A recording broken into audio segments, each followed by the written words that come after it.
Let me ask you something. Did you ever find yourself in a situation, let's say, in a debate with a friend or a colleague, when as a reaction to your smart arguments and brilliant improvisation, you receive something like, "Yeah, whatever," from the opponent, or from the audience? Or, when you presented an idea to your colleagues, an idea that you were proud of, an idea that you worked on for the entire month. But the presentation wasn't taken seriously, and instead, your presentation was praised, or maybe even criticized, for the slide's design. How could your listeners miss the point? How could they focus on something so unimportant instead? It's like if there is a wall of skepticism, or indifference, or cognitive laziness, that you cannot break through, even with the strongest arguments, and the most reliable sources. The challenge is, to make your audience focus on your message, to try to understand your point, to actually give your ideas a thought. There is a theory, called by a fancy name, Elaboration likelihood model, that says the following.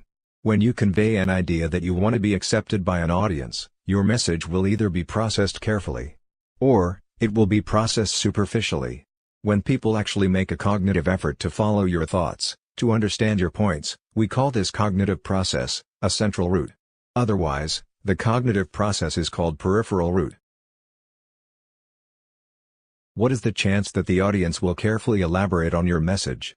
What is the chance that they won't? And, in any case scenario, what difference does it make for you?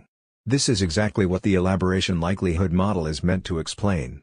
That's why it is called this way. So, first, what factors determine whether the cognitive processing will go via the central route, or the peripheral route?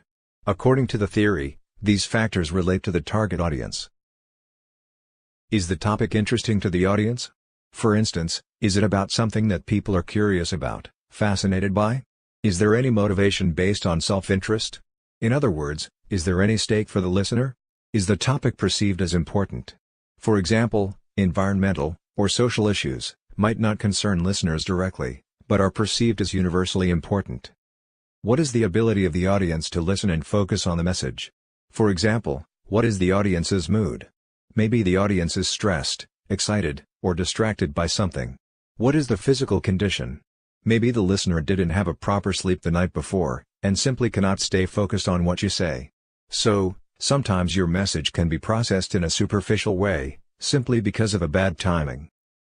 The chances that your message is going to be processed carefully are higher if your listener or listeners perceive your message, or some elements of it, as interesting, or relevant, or important, and if their ability to listen and apprehend is sufficient.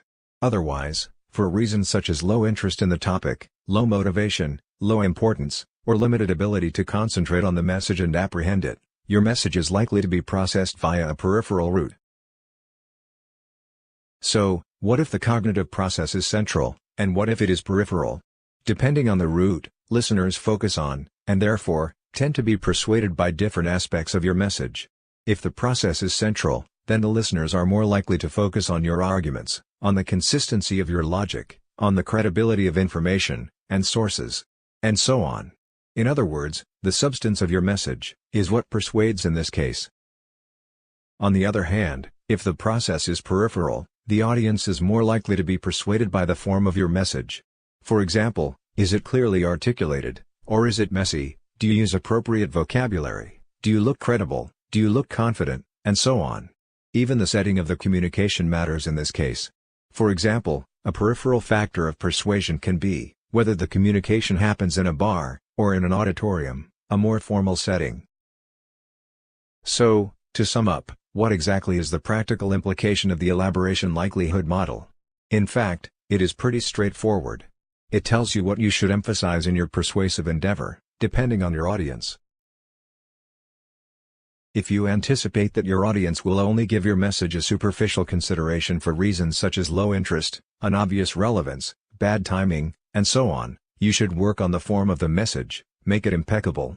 That involves clear articulation, good-looking presentation or document, symbols and signs of quality and status, such as prizes, awards, certificates, prestigious diplomas and affiliations, imposing physical setting, and so on. If you anticipate a careful consideration of your message, a scrutiny, then work on the substance of the message. That involves the strength of each of your arguments, congruence of all your arguments altogether, plausibility of your interpretations, credibility of your information, your own credibility as a talker, overall quality of your ideas, such as their originality, and so on. It doesn't mean that you cannot, or you should not, focus on both the form and the substance. But, this model tells you, and explains why, sometimes you can successfully persuade with less substance, but more superficial signaling. And sometimes you may fail to persuade, even with a lot of substance. And contrary, sometimes you may fail to persuade because of too little substance, and too much focus on the form. Just know your audience, that's all. That's all for now. Now you can proceed to the activities to practice the framework of elaboration likelihood model. Have fun.